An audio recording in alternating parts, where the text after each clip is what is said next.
And what I gave was the empty space Schwarzschild solution, which is if there's some physical object like a star, by putting T mu nu equals 0, the solution is valid everywhere outside the star. If we want to know what the gravitational field is inside the star, we have to put in the T mu nu on the right-hand side of Einstein's equations. Now, the case of a black hole is special because the star will have shrunk down to 0 below its Schwarzschild radius. So most stars are outside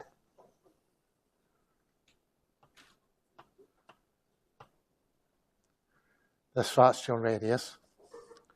But if, as sometimes happens, the star is sufficiently heavy, when it burns its nuclear fuel, it starts to collapse, and it will eventually end up at the singularity at r equals 0. In that case, the solution is valid everywhere except at r equals 0. Yeah?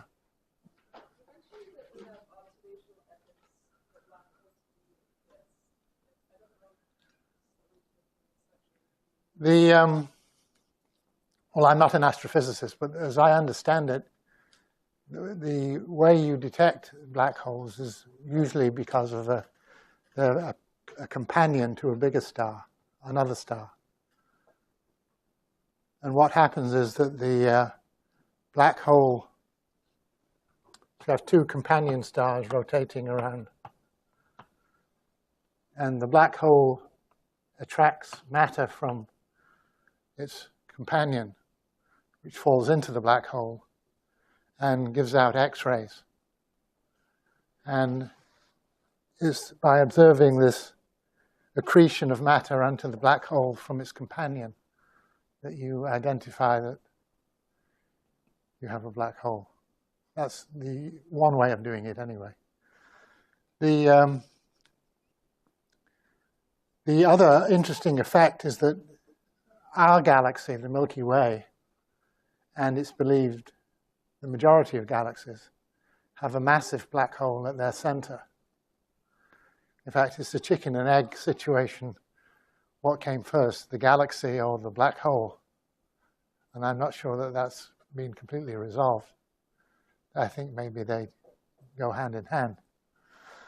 And there are some remarkable videos of, I'm amazed that we can even get such information, given that the Milky Way is a disk. You've got some black hole here, we're out here. You have to look through all that haze, but they can do that, and they can see nearby stars rotating very rapidly around the black hole at the center of the galaxy. So we're fairly sure that that's what's there. And it's millions and millions of solar masses. It's huge.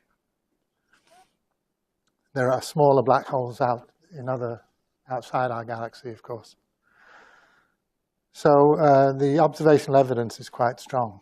Of course, we never see the black hole itself for obvious reasons. It's black.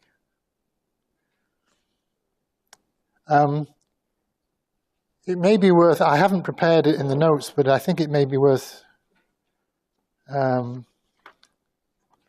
looking at the interior of the star. Let's see if I can find it. So that you can see what the gravitational field inside the star is.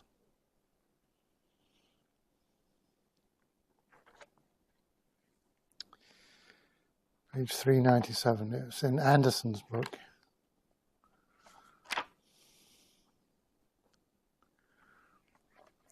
Yes, here we are.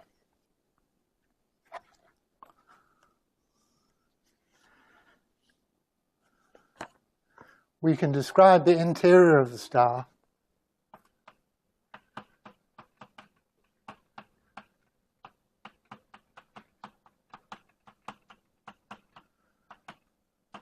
as an incompressible fluid.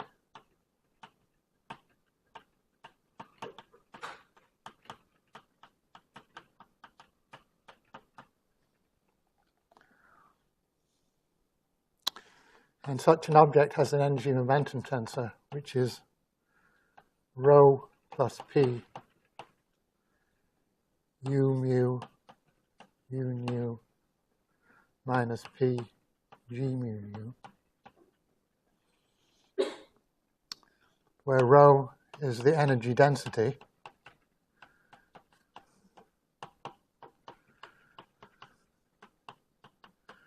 p is the pressure,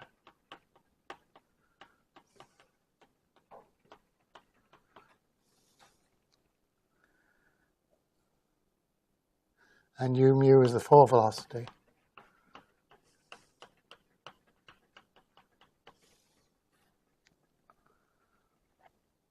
So u mu equals 1.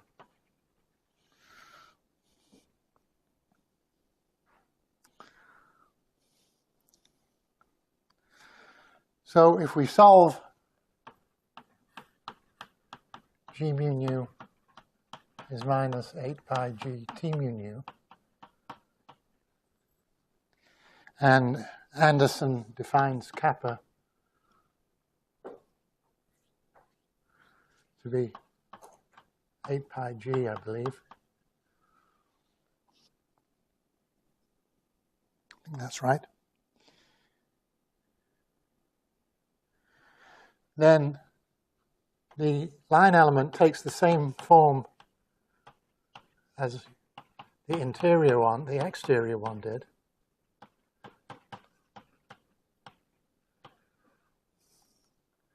But the functional form, the functional dependence on the radial coordinate r will be different now. And I'll tell you the result. Well, first of all, let me tell you something that the conservation of energy momentum tells us. It tells us that p prime is minus 1/2 mu prime p plus rho.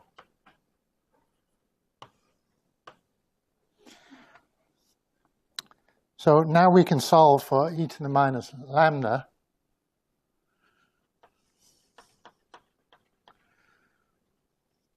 Is 1 plus kappa e of r over 4 pi r plus a constant over r, where e of r is 4 pi times the integral from 0 to r of rho of r prime squared dr prime. So that's the amount of energy inside a sphere of radius r. And so the mass, Schwarzschild mass, will be minus kappa over 8 pi e of r naught, if r naught is the radius of the star.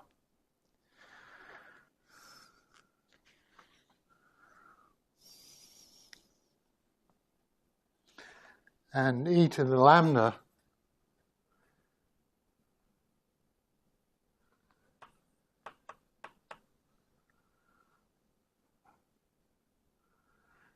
then turns out to be 1 over r squared, where r squared is minus 3 over kappa rho.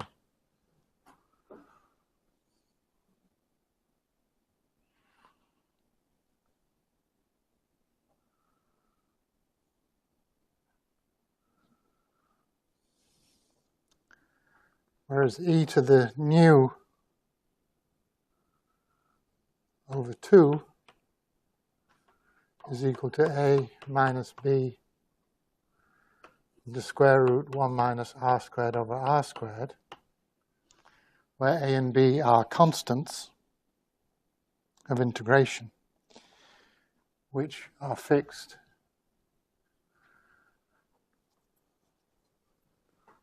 A is 3/2 square root 1 minus R0 squared over R squared, and B is 1/2.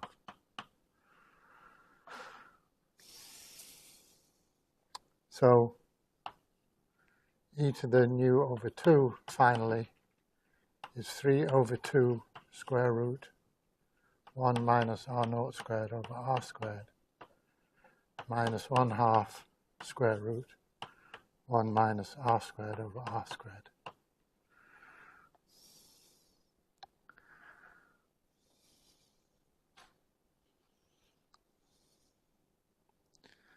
And I can write down the equation for the pressure is rho into square root 1 minus R squared over R squared minus square root 1 minus R0 squared over R squared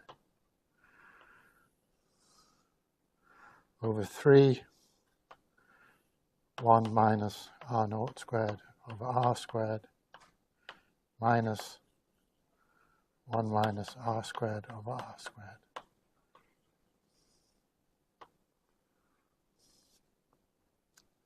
Now, if there's any justice, if we've done this correctly, the exterior Schwarzschild solution that I gave you yesterday that describes the space-time out here, and the interior solution which we've got here should agree at the surface.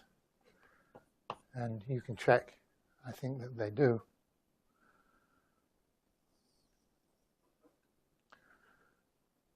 So this is an illustration of solving Einstein's equations with a source, the source being the perfect fluid with density rho and pressure P, and you see how the gravitational field depends as you go from here to here, and from here to here.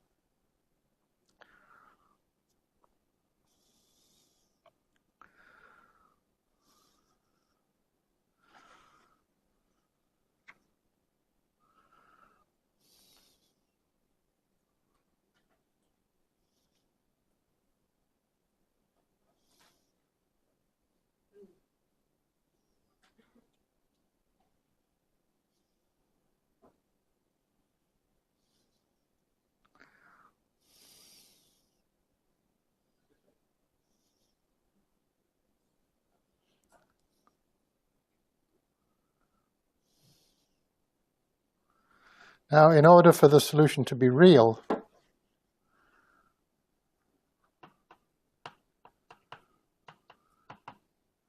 we need R0 squared to be less than R squared, which is minus 3 over kappa rho.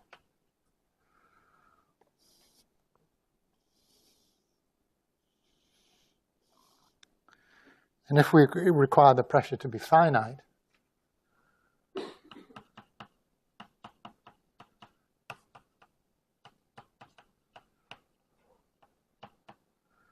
we get R0 squared is less than 8R squared over 9.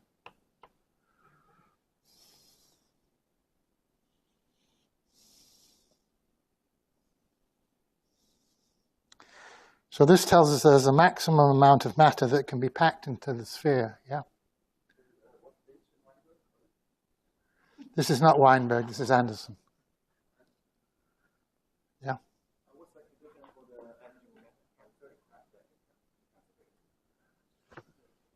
For the energy momentum tensor, Yeah. you just consume the incompressible, I mean, in that form. We're assuming that that's the, yeah. Say you put it to be a static case, or you get any special kind of energy equation of state is using here. No, the only equation, the only condition we're imposing is this one, I believe.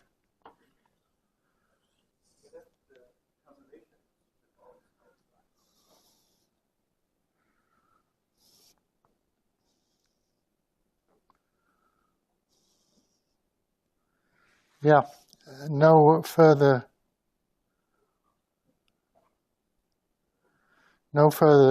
conditions are imposed as far as I can tell. That's enough. For the general case, if you, I mean, if you put something for a static case, it cancels out all the off-diagonal and you get a TOV equation. Well, cannot generally solve it unless you specify the equation of space. Yes, I understand your question, and I'm trying to see if Anderson imposes any further conditions, and it seems that he does not.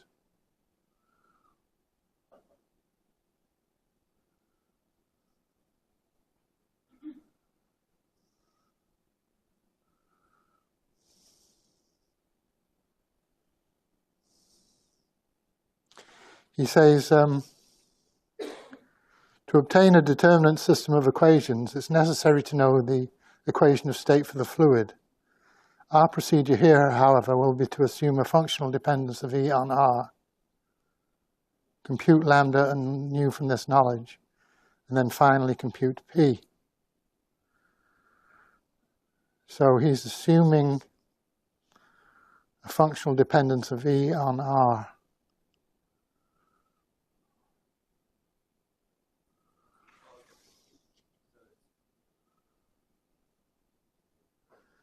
And the assumption is that E is a constant.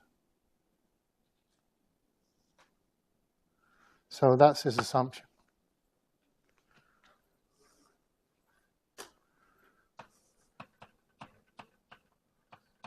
I'm sorry, when I say E, what he calls E, I call rho.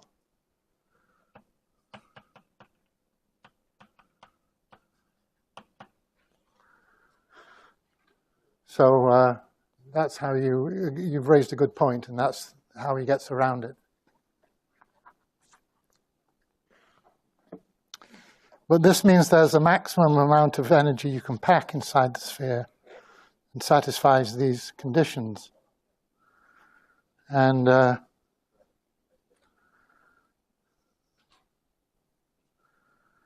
if the mass of the star gets too large, it will start to collapse under its own weight.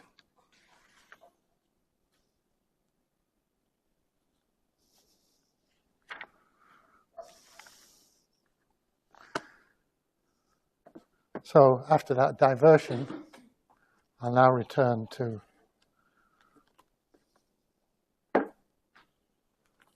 where we were before.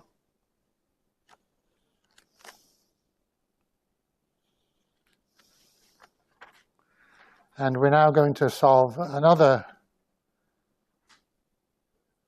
we're going to solve Einstein's equations with another T mu nu, namely the T mu nu for the Maxwell field.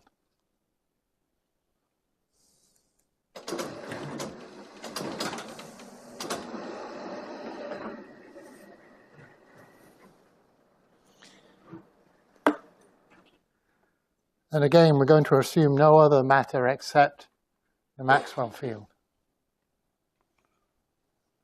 So this is the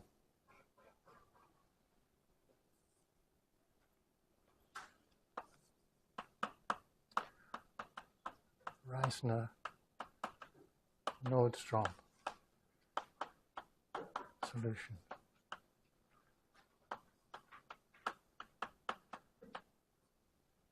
This is the same Nordstrom we encountered when he tried to find a relativistic theory of gravity that didn't quite work.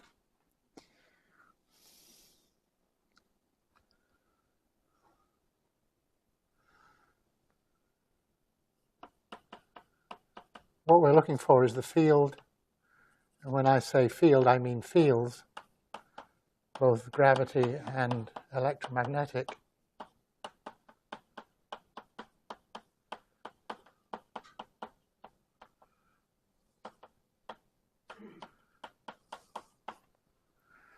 Outside a spherical body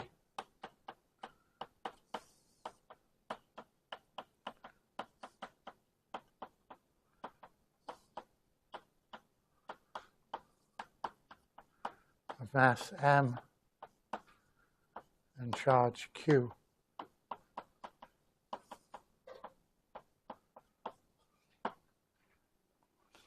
So the difference from the Schwarzschild case is we're going to allow the source to have charge as well as mass. So we want to solve g mu nu is minus 8 pi g T mu nu, where T mu nu is the energy momentum tensor for the Maxwell field. And this takes the form F mu rho, F nu rho, plus 1/4 g mu nu, F rho sigma, F rho sigma. And F mu nu, you recall, is the curl of the Maxwell potential A mu.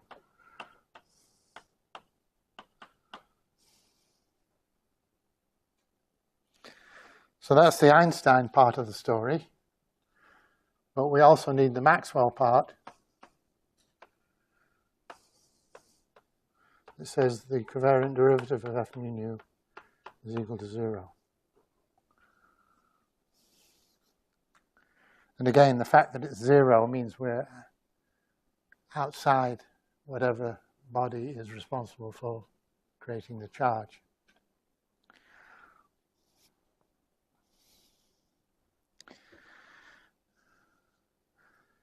Just an observation that you'll notice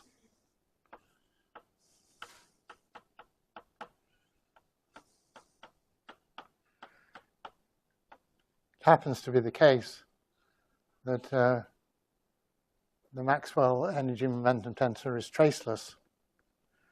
That's not a general feature, but it's true for the electromagnetic field, and it's you can explain that as another symmetry known as conformal invariance. But we won't pursue that here. So now we've got two coupled sets of equations to solve, the Maxwell equation and the Einstein equation. And I'm not going to go through the calculation of all the gammas and Riemann tensors, but I'll tell you the result.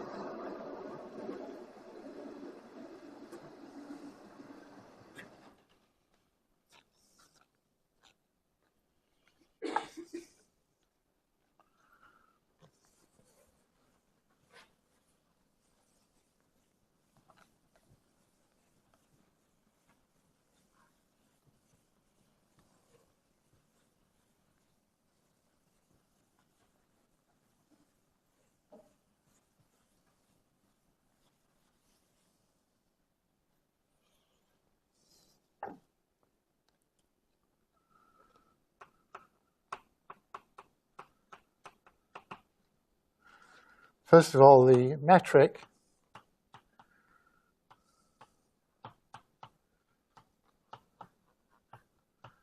and I'm using units where c equals 1.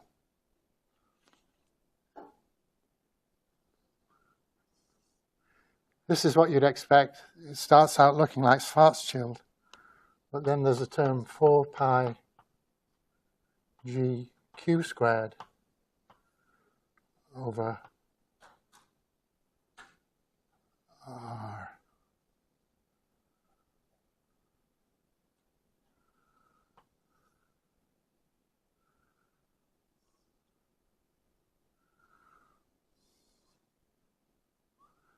T squared minus 1 minus 2gm over r plus 4 pi g q squared over r. I think I've got that right.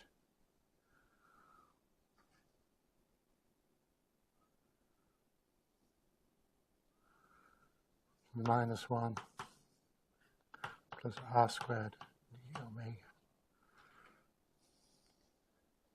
Let me just verify that I haven't copied that down incorrectly.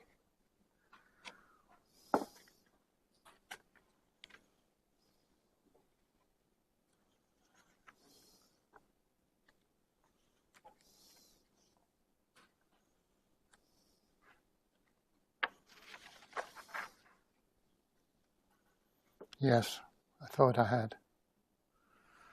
Should be r squared.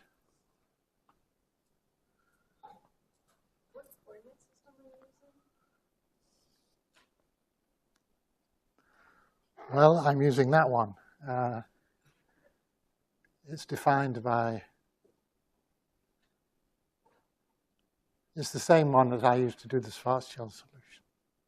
I was wondering which coordinate system that is. I mean, we can call it Schwarzschild coordinates if you want to give it a name. Is there VR squared? Like at the second term, there's nowhere. Yes, sorry. And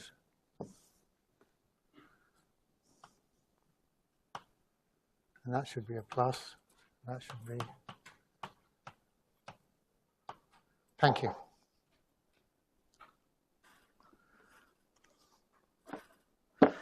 That's the gravity part of the story. We also need to know the Maxwell part. And this is Q over R. So the what I mean here is A naught is Q over R, and the other components are 0.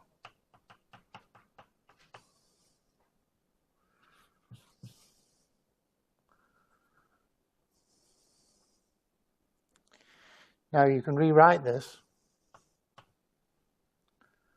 as minus R minus R plus R minus R minus over R squared dt squared plus the inverse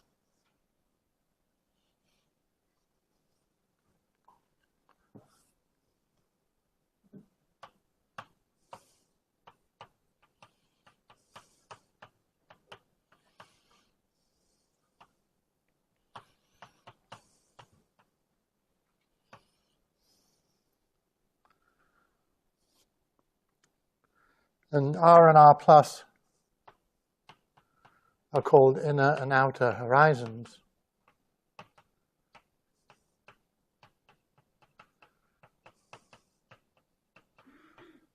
For Schwarzschild, there was just one horizon at R equals 2m.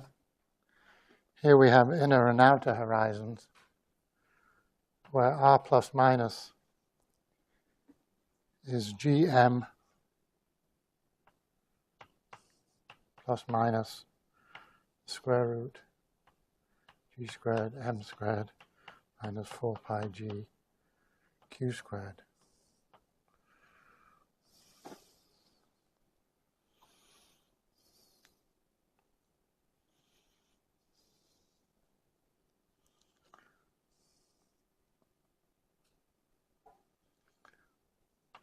So this assumes that g squared m squared is greater than 4 pi g q squared.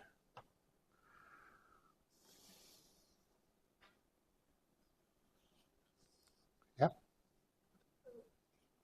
What is the significance of the two horizons? Very good question. And as far as the escaping from the black hole is concerned, in the case of Schwarzschild, once something falls below R equals 2m, it can never escape. Nothing, not even light, can escape. And the analog here is for R plus. Now, you can ask what happens as you fall between R plus and R minus, and from R minus to R naught, and it gets very complicated is the answer.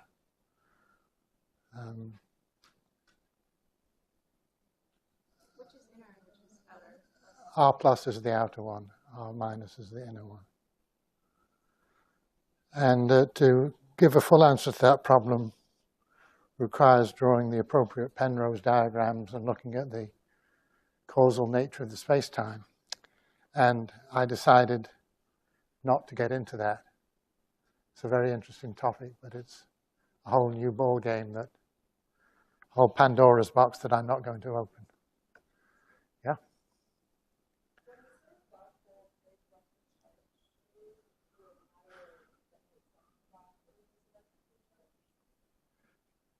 What does it mean to have a charged black hole? Astrophysically, they probably don't exist. Objects obeying that inequality are not likely to exist on any macroscopic scale. As far as we know, all the astrophysical black holes are roughly electrically neutral. But that raises another interesting question about so-called mini black holes. In many of our favorite unified theories, Kaluza-Klein theories, string theories, M theories, you encounter microscopic objects that satisfy actually the equality sign. They're so-called extremal black holes.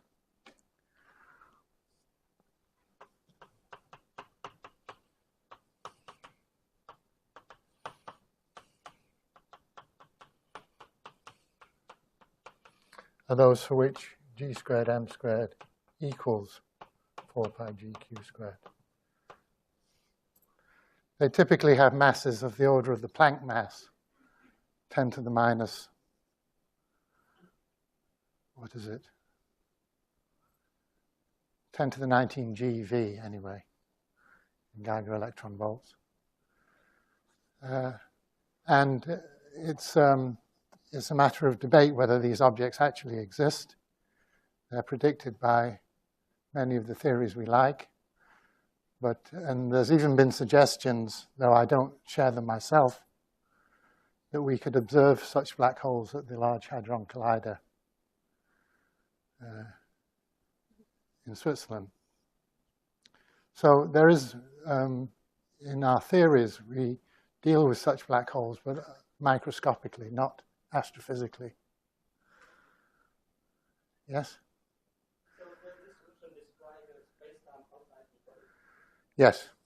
Except, well, there again, the same caveats as I made in the case of the Schwarzschild solution. If you're talking about some physical lump of matter, then yes, this is valid only outside. If you're talking about a collapsed black hole, then it's good all the way down to the origin.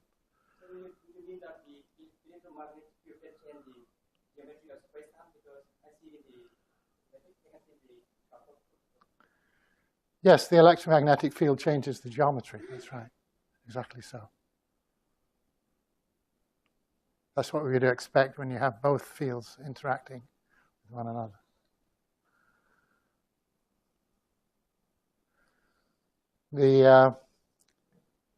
So happens in these coordinates that the Coulomb potential stays the Coulomb potential. It's just Q over R, as it always was in flat space.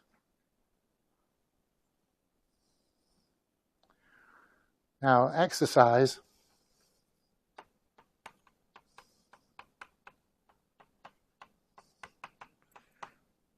include a magnetic charge.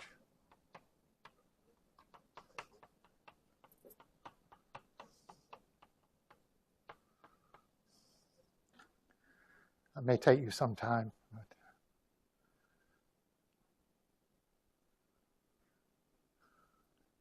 we assumed just an electric component to A, but we could, there exists a solution with a magnetic component.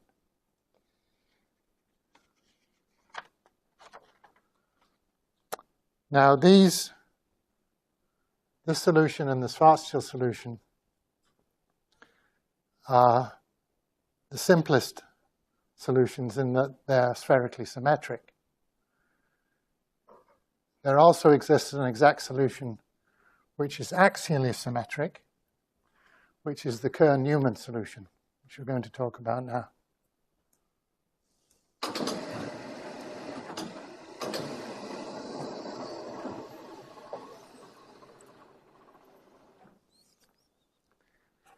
This solution was found in 1963.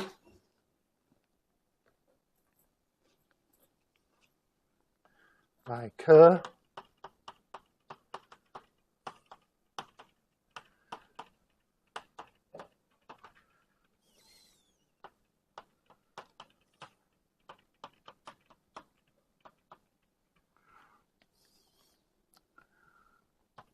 So the Kerr solution was 1963, and then Newman generalized it in 1965 to include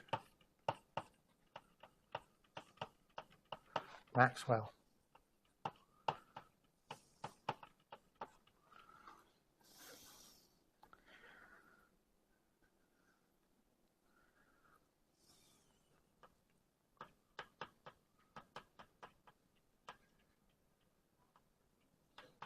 So this is a body with mass m,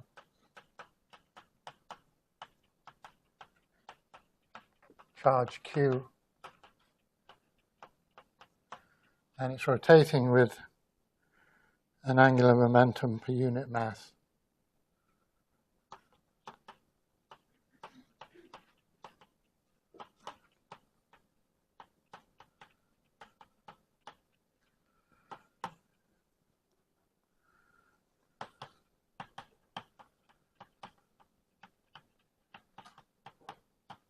Per unit mass A, which is J over M.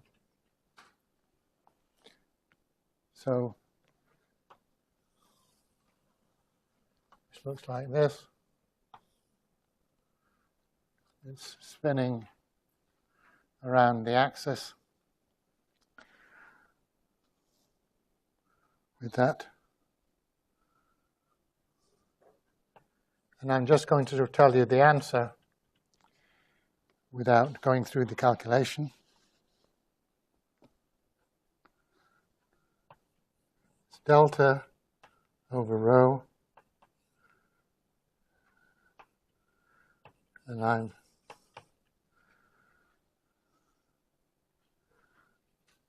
put the sign there.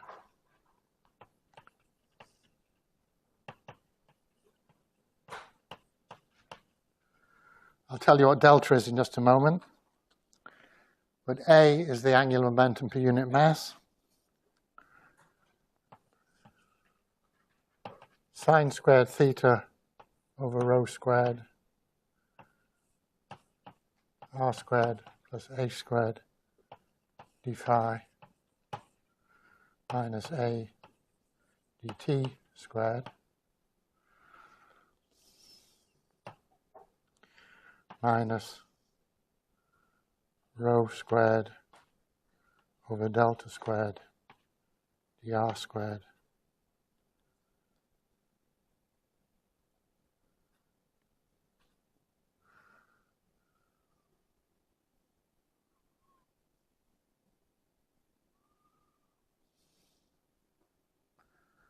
just going to make sure I got the signs right. I believe that's a minus and that's a plus. Plus rho squared d theta squared, where delta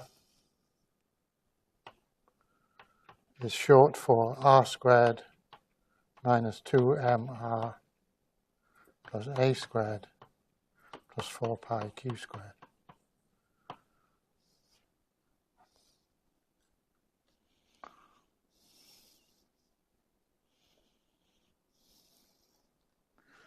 And rho squared is r squared plus a squared cos squared theta. And now we have two horizons once more.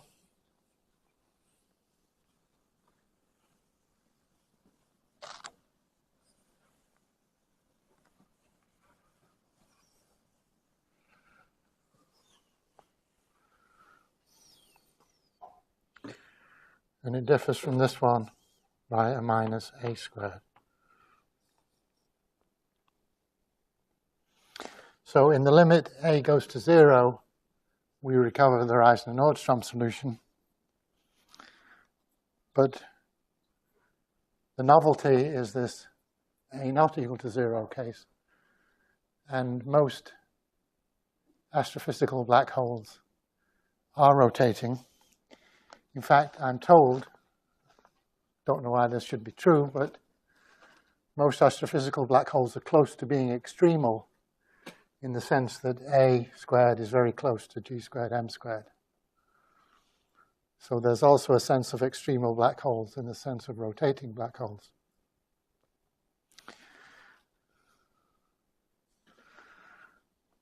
If we were to see a black hole that was rotating with A bigger than G squared M squared, that would be very weird indeed, because it would mean there was something wrong with the theory.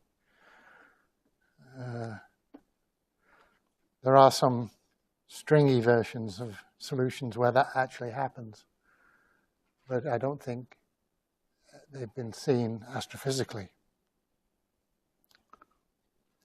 Now, there's something different about the Kerr solution. G mu nu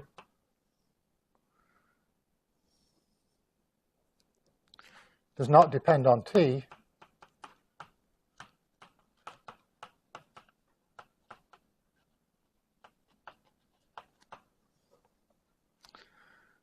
but it is rotating.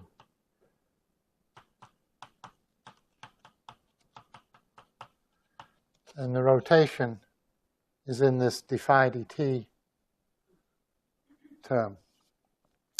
So these are called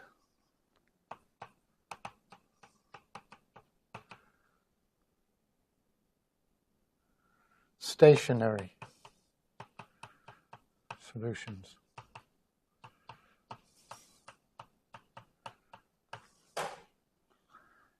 As opposed to Schwarzschild.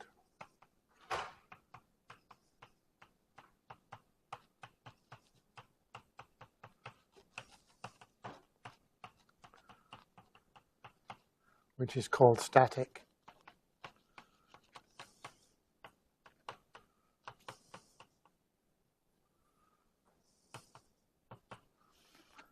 So neither of them depend explicitly on time, but the Kerr metric has this d phi dt term to tell you it's rotating.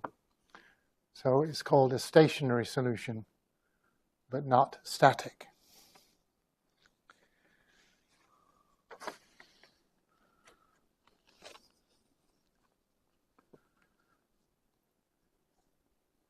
Well, depending on how the course goes next week, I may return to the issue of black holes and their wonderful properties.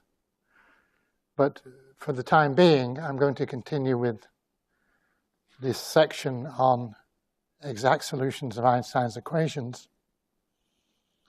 And the next topic is experimental tests of general relativity.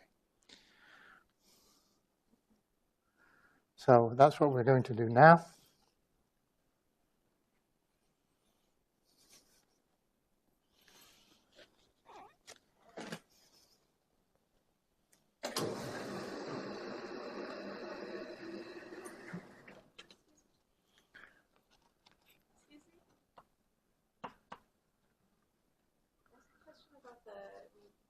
Stationary solution. Is there a way to generalize that idea, for instance, to a metric that's not rotating but is moving with some linear momentum? Or are there other options for stationary solutions?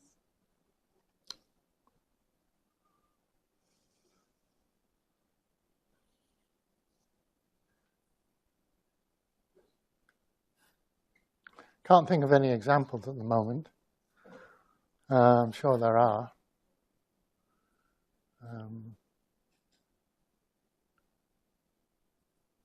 But rotation is the classic example of where you have stationary but not static.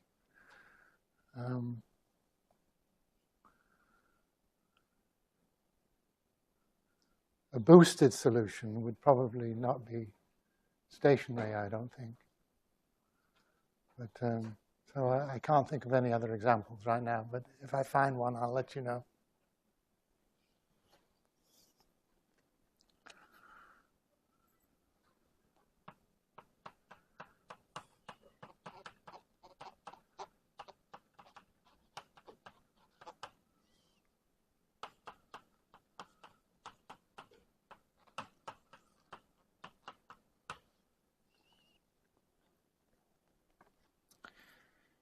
Now, given that Einstein's theory of relativity is regarded by many as one of the greatest intellectual achievements of the 20th century, experimental support is, by comparison with other theories at least, rather scant. Einstein himself proposed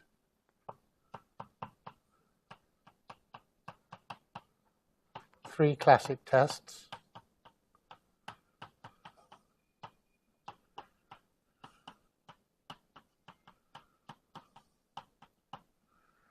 Which were gravitational redshift of spectral lines,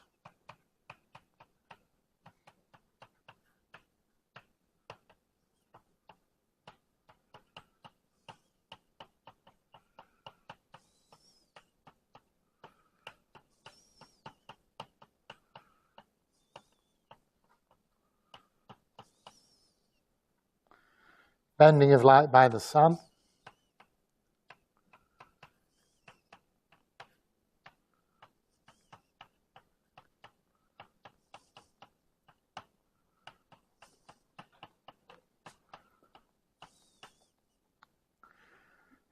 the perihelion precession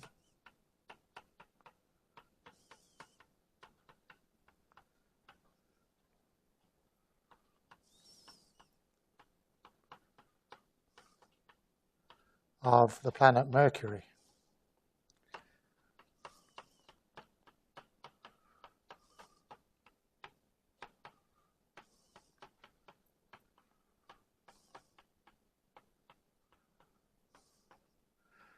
Now, all planets will suffer perihelion precession in Einstein's theory, but Mercury is the one where it's biggest because it's the closest to the sun.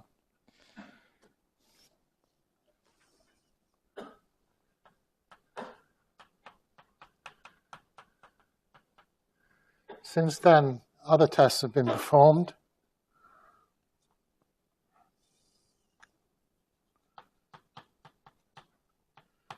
Precession of a gyroscope in orbit around the Earth.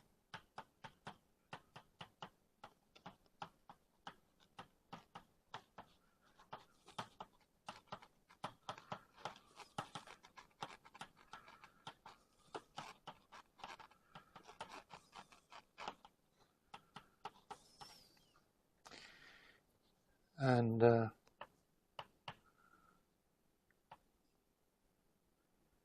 energy loss in double star systems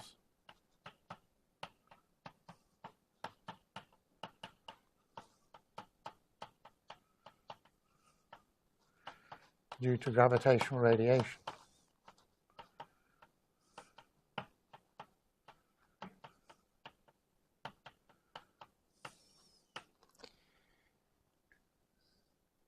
Moving charges, as you know, radiate electromagnetic energy. And Einstein showed that moving masses radiate gravitational energy in the form of gravitational waves. There's currently big experiments in various parts of the world designed to detect gravitational waves directly, and they haven't seen any yet. But they're making their apparatus more and more sensitive, and maybe in the next few years we'll see gravitational waves directly. There's certainly a prediction of Einstein's theory. But you can also test for this indirectly by looking at these companion stars that we were talking about. if you look at these companion stars over a period of many, many years, you see them getting closer together very slightly. And the reason is they're radiating gravitational waves. And the amount by which they orbit shrink is in very good agreement with what Einstein's theory would predict.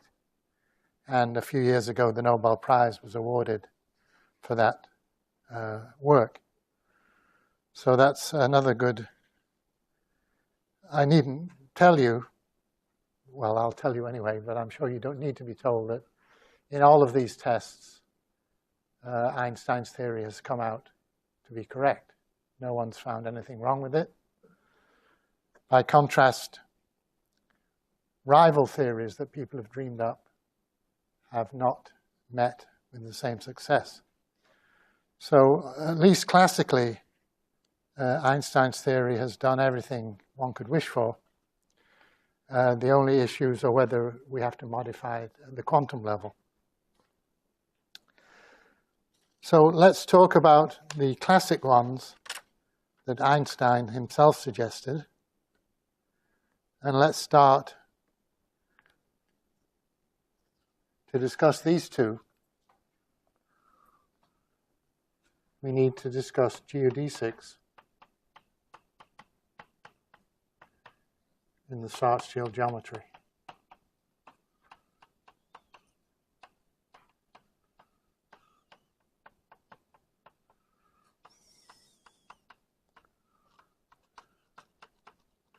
It's unfortunate in a way, I suppose, that most of the tests are really just testing the Schwarzschild solution. And they all turn out to be correct, but it would be nice if we could probe more of the theory. These do that. But one objection I suppose one could make to these experimental tests is that they test rather small corners of what is a big theory.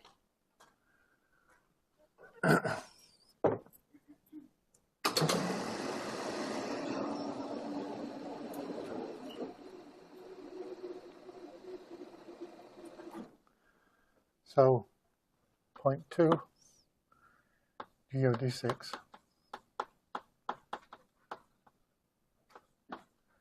In the Schwarzschild geometry.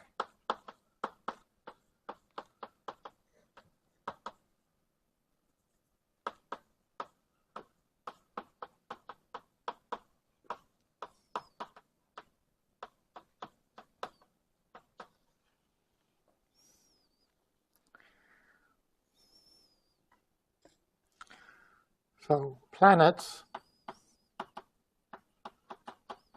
and or photons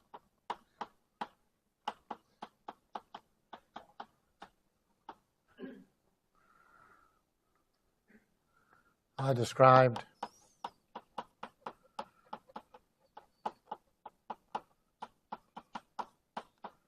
by d2 x mu, let's say dp squared, plus gamma mu rho sigma dx rho dp dx sigma dp equals 0.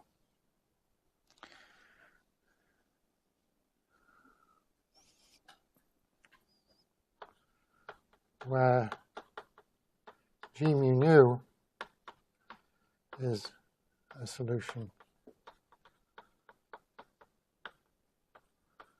of r mu nu equals 0. If there's no energy momentum tensor, the vanishing of g mu nu is the same as the vanishing of r mu nu. Now, the fact that we're solving the empty space equations means that we're treating the planet or the photon as what's called a test particle. So we're neglecting the gravitational field of that particle back on the sun, which is a very good approximation.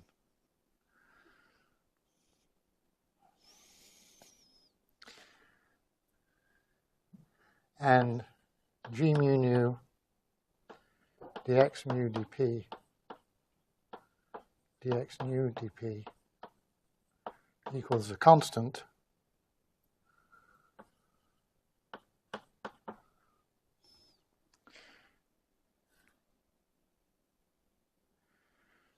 which equals 1 for massive particles and 0 for massless particles. So mercury, it will be equal to 1 and 0 for a photon. But for the moment, we'll leave P arbitrary.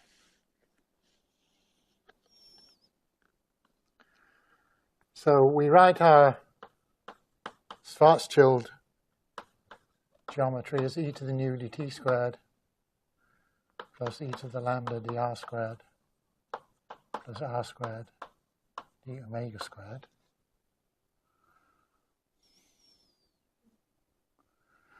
And we can rewrite this equation as minus d by dp g mu nu x dot mu plus 1/2 g rho sigma comma mu x dot rho x dot sigma, where dot means d by dp.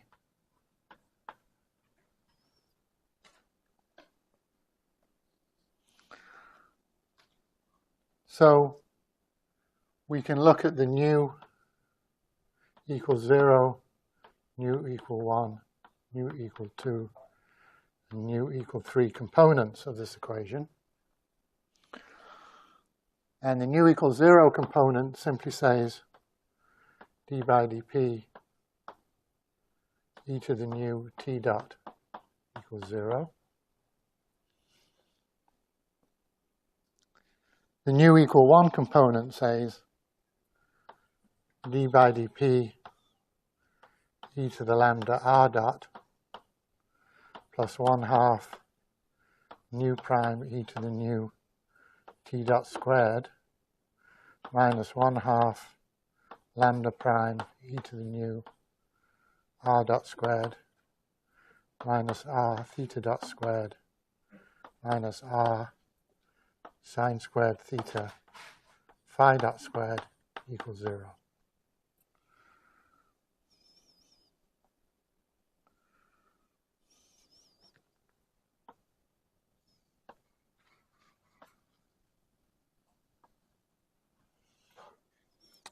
The nu equal 2 equation says d by dp r squared theta dot minus r squared sine squared theta cos theta phi dot squared equals 0. And finally, the nu equal 3 equation says d by dp r squared sine squared theta phi dot equals 0.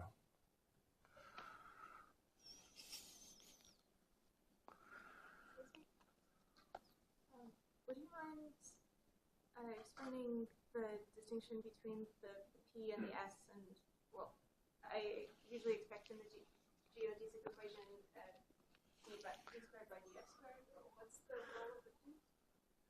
Yes, I've chosen the letter P so that I can cover 2 cases at once.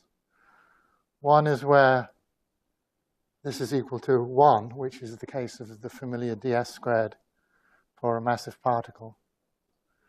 But for a massless particle, this is equal to 0. What does that mean? It means for something traveling at the speed of light, ds squared is equal to 0. Yes?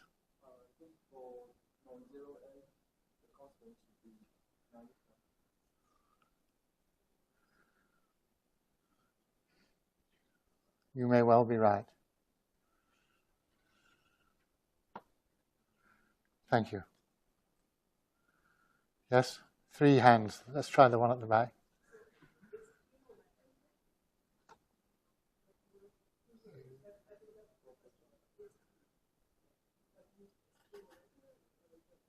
I'm going to do two different cases, one where this is equal to -1, the other where it's equal to 0. Well, it's just a parameter describing the curve x mu of some parameter p, which will be the proper time in the case of the massive particle. That's the familiar case.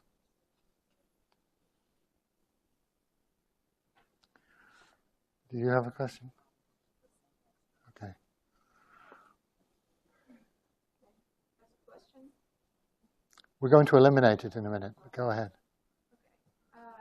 On the farthest right side of the board where we have our expression for ds squared, could you just explain what you were doing, what your motivation was, and what we're getting at it? We're looking at experimental tests of Einstein's theory. And in particular, we're going to be looking at the bending of light by the sun and the perihelion shift of the planet Mercury. What these have in common is that they're both described by a geodesic equation. But they differ in that one is a massive body and the other is a massless one. I'm attempting in this section 2, geodesics in the celestial geometry, to describe both of these at the same time. And then I'm going to specialize to the case of light and then to the case of Mercury. I'm sorry, I probably didn't express myself clearly. I just meant on this side of the board, the right-hand column, where we have ds squared equals... This one? Yeah, it looks like a change of coordinates, and then... No, this is this part of the story. That's what the celestial geometry is.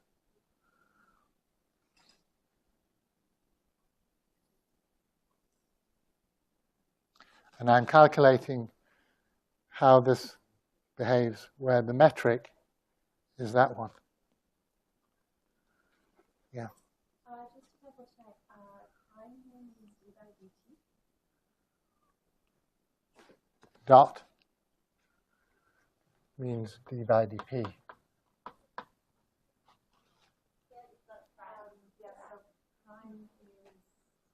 Prime.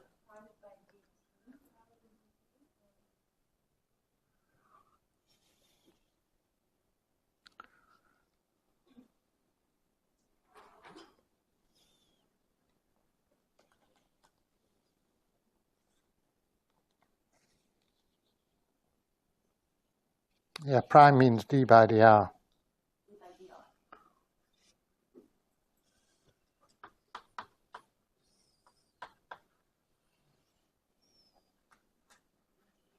Yep.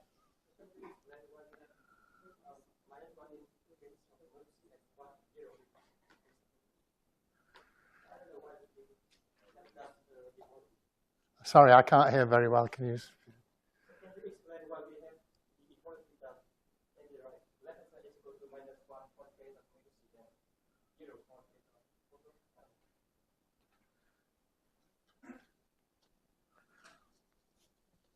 Why do we have 1 here and 0 for the photon?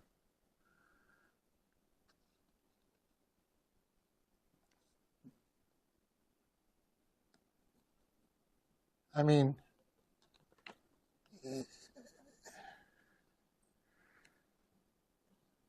if you look at ds squared, it's roughly speaking c squared dt squared minus dx squared.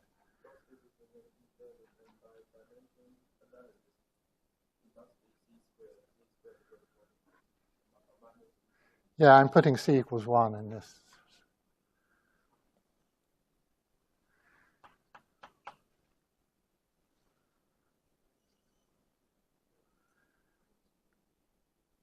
But ds squared is roughly speaking c squared dt squared minus dx squared.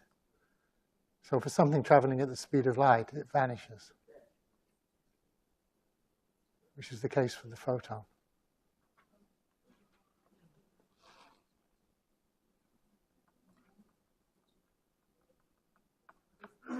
Any other questions?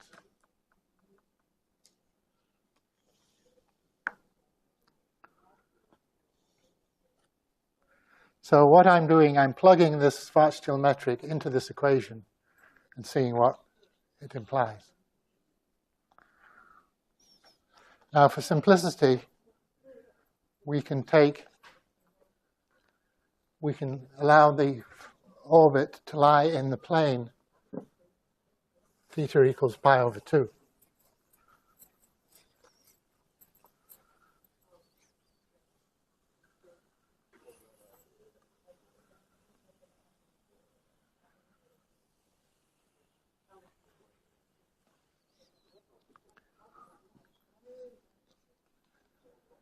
Yes.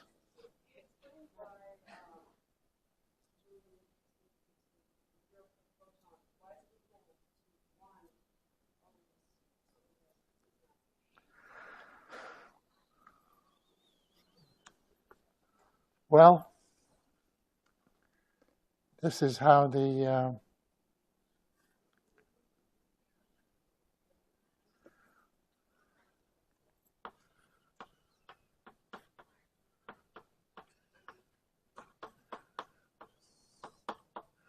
I'm simply rewriting that equation. So that you have to be careful when this, you have to treat the case where it vanishes separately from the case where it doesn't vanish.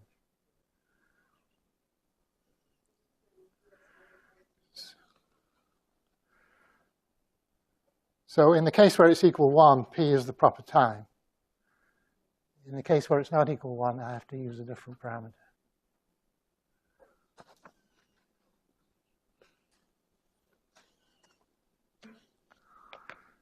But I'm going to make a simplifying assumption, which is that theta dot is equal to 0. But it's not an assumption, it's a convenient choice. Let's put the orbit in the plane.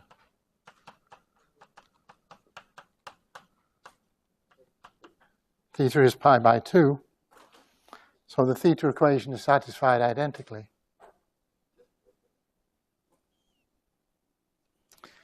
And the nu equal 3 equation can be integrated.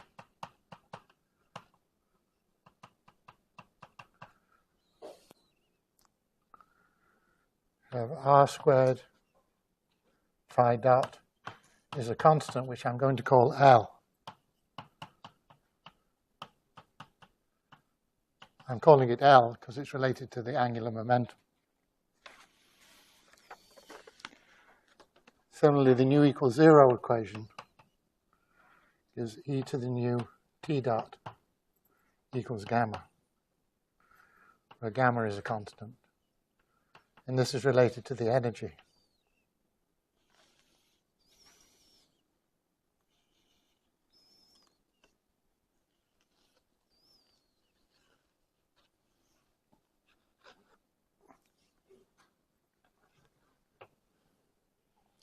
So now that is common to massless and massive geodesics. I now want to focus on the massive one, which is the perihelion of Mercury. But that's going to take some time, so that's probably a good time to stop.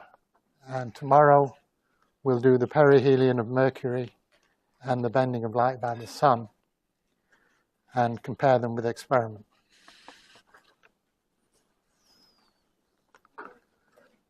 See you tomorrow.